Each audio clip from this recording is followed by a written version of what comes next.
bagaimana caranya. Jadi kalau kita lihat ini kan tumbuh Basidiocap. Kalau udah tumbuh Basidiocap, ini jaringan di sini udah pasti mati. Ini kalau bapak pukul kayak kentong dah, nggak padat. Artinya tes. Mana palu tadi? arti coba. Ini palu nih, ini palu nih. Coba pukul. Nanti pak. Udah busuk di dalam.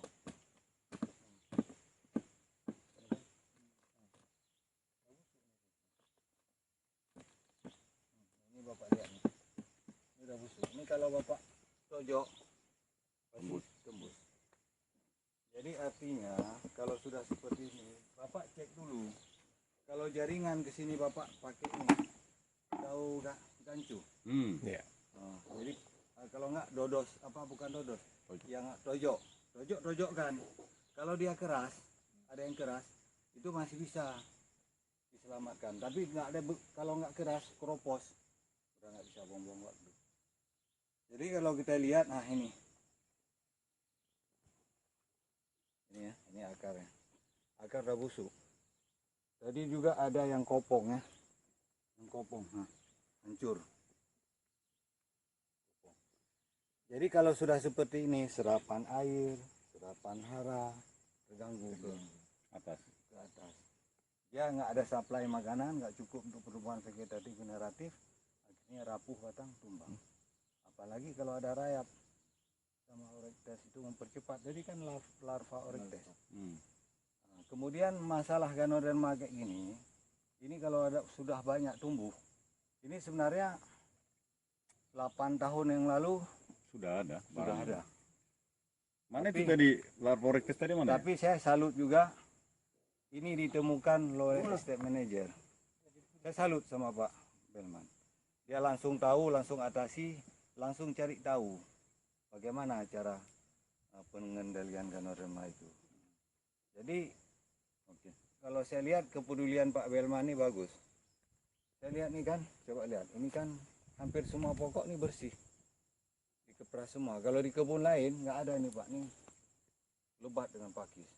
Dengan pakis lembab, itu spora cepat berkembang. Ini untung dibuat seperti ini, agak lambat ya perkembangan serangan Gano. Wajahnya harus dari sini supaya jelas. Kalau di situ gelap. Ya matahari. Jadi, loh, ini kok di Kena tabrak. sayang kali dah. Bawahnya masih ada, Pak. Jadi kalau ini terjadi, ini kalau ini hampir mati dah. Tapi kalau ini masih putih, ini spora ini di bawah angin. 200 meter, 200 meter, 200 meter, 200 meter. Habis bapak nggak tahu dia serang secara pelan-pelan. Begitu bapak tahu, sudah tumbang satu-satu. Makanya ini wajib bapak kutip. Jadi untuk menandakan Ganoderma itu bukan hanya bapak tumbuh ini, bukan tumbuh ini pak. Jadi bapak lihat ciri-cirinya. Kalau ciri-ciri awal itu daun itu burem, tombak sudah ada 2 nggak pecah. Habis itu daun yang keluar terakhir itu lebih pendek dari daun di bawah. Itu udah ciri-ciri. Kemudian semalam juga ada saya tunjukkan sama Pak Belman, kalau potongan pelepah itu ada yang hitam. Ada bekas hitam. Ya. Itu udah kena. Itu bahayanya. Begitu kena egrek, bapak pindah ke lain, udah pindah sporanya. Makanya Ganoderma ini ngeri. Jadi harus lebih hati-hati bapak. Makanya sebelum kita kendalikan Ganoderma, langkah awalnya yang harus kita selesaikan, pertama tunas pelepah. Pelepah yang ada pelepah kering, kalau memang dia nggak bisa dipertahankan Songgo 2, ini kan harus Songgo 2 nih semua. Ya. Tapi karena serang Ganoderma kita nggak bisa mempertahankan, karena Songgo di bawah yang 2 itu satu kering. Jadi Songgo 1 aja. Songgo 1 nggak boleh bapak, walaupun kering nggak boleh bapak potong, karena mengganggu produksi. Karena batang menyebab jadi botol. Jadi harus ditunas, kemudian gulma epipit ini dibersihkan dengan, bukan dicabut, cukup dengan diegrek aja dengan pisau egrek, dikepras sampai ke bawah. Jadi aturannya setahun 2 kali aja pas. Kalau ini kan nggak bisa lagi pruning 1 tahun sekali Pak, atau 9 bulan atau 8 bulan nggak bisa, harus 2 kali Pak, untuk mengatasi supaya cahaya itu masuk. Kalau sinar matahari ini ultraviolet kena semua, itu jamur nggak berkembang biak. Semua makhluk mati Pak dengan ultraviolet. Itu yang harus Bapak pahami. Setelah ini baru Bapak bersihkan pangkal batang, bersihkan yang busuk-busuk, buang kayak tadi lah. Kita bersihkan. Ini namanya sanitasi pokok. Jaringan akar yang busuk, kemudian jaringan batang yang busuk itu dibuang. Itu sudah ada miselianya. Jadi kalau kita pertahankan miselia itu berkembang biak, dia berperang dengan obat kita. Jadi habis energi. Jadi bagusnya kita bersihkan itu, masukkan dia. Kemudian sekarang kita aplikasi. Ini sudah cukup untuk pengenalan ganoderma dulu, nanti aplikasi ditunjukkan ulang. Salam planter, salam ganoderma. Saya terima kasih sekali Pak Belman ini memang mengetahui, memahami ganoderma. Sebelum saya masuk, semua sudah dipersiapkan. Jadi saya cepat bergerak, cepat kerja. Jadi saya lihat semua staf di sini juga serius untuk menyelesaikannya. Ini saling harus membantu. Terima kasih. Pak, ini tadi kan kita mau mengetahui berapa persen lah yang kita bisa katakan itu nggak bisa kita selamatkan. Tadi kan dengan cara ditusuk, kan kata Bapak tadi kalau udah lembek berarti udah nggak ada lagi. Kan ada bagian yang keras. Nah itu berapa persen lembek, berapa persen keras? Kalau bisa kita Kalau katakan dia itu nggak bisa ini. sebenarnya yang bisa diselamatkan, kalau kita cerita 50% nggak ada yang bisa diselamatkan. Kalau busuk itu 25% yang bisa. Itu pernah saya buat di KHL. Cuma kemarin nggak sempat datang ke sana. Di KHL itu yang sudah kropos itu sudah 7 tahun Pak, bertahan ya, masih menghasilkan produksi. Dan tanaman yang sebaya dia yang kena sudah tumbang. Jadi nggak bisa disembuhkan total, tapi dia harus diobati rutin.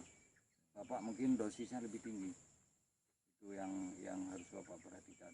Mungkin ada juga yang saya udah tumbang, saya kasih itu 1 sak Pak, 50 kilo, saya masukkan ke dalam lubangnya semua. Tumbuh. Tapi saya bonding. Kalau berat tumbuh, yang udah rebah tumbang. Tapi ada lengket akarnya ke tanah, masih ada akar yang lengket. Kalau nggak ada akar lengket nggak bisa juga. Makanya mengendalikan ganoderma ini yang paling penting itu Pak, bukan hanya ganoderma yang mati, tapi akar harus tumbuh. Kalau nggak tumbuh akar nggak bisa. Mati ganoderma, nggak tumbuh akar, sementara dia miselianya berkembang biak terus.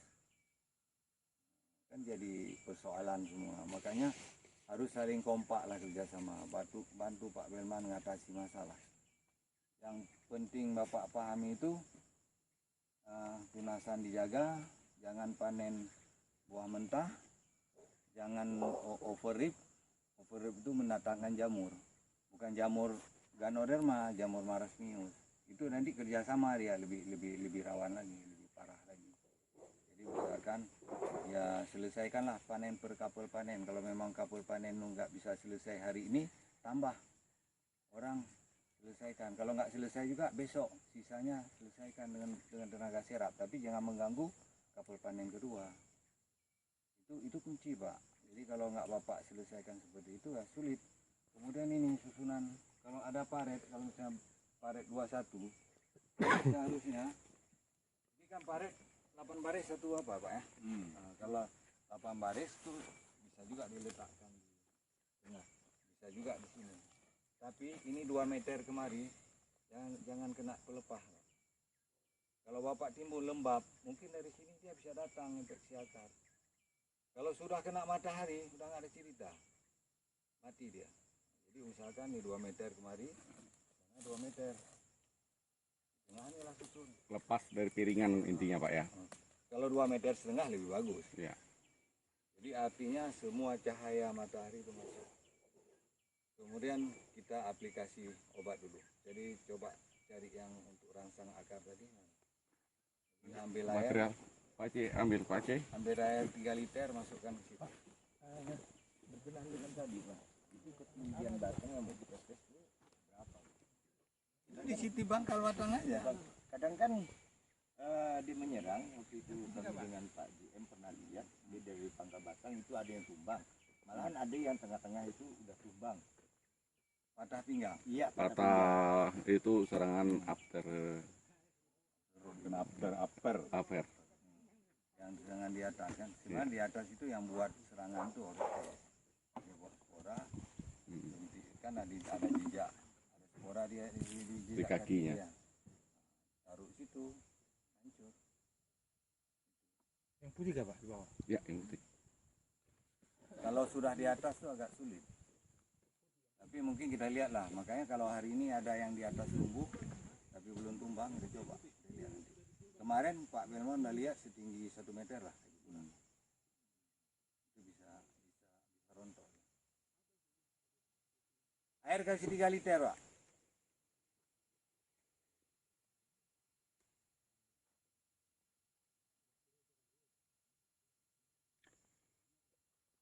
Plus minus Pak C.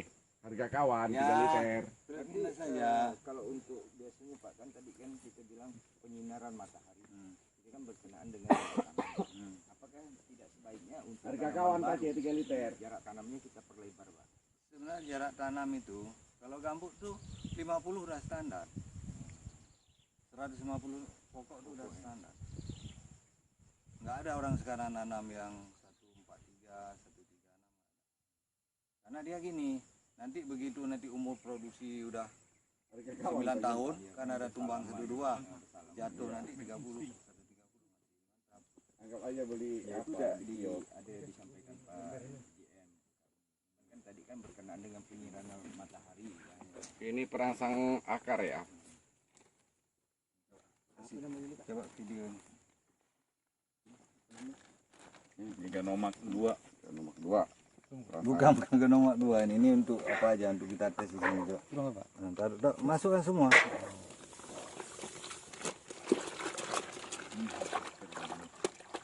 Campuran bahan perangsang akar. Mana apa? Itu piring dari mana?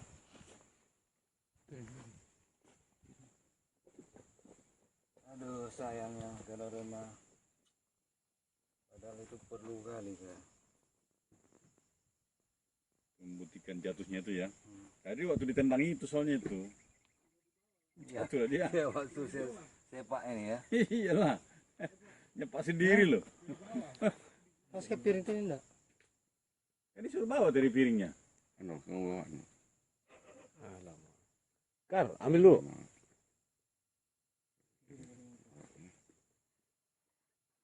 Nyiramkan sebenarnya kan. Udah ya. Ini. Oh. Perangsang akar kita siramkan 300 gram tadi ya. pangkal pokok. 3 liter. Enggak dikunci. Di tempat tadi tuh yang lubang itu. Kalau enggak gayung aja lah, nggak usah itu gayung. Gayung air. Udah mana obatnya? Bawa sini, 5 kilo. bawa sini 3 kantong. 2, yang 2, 1 yang Ini di video ya, waktu saya aplikasi.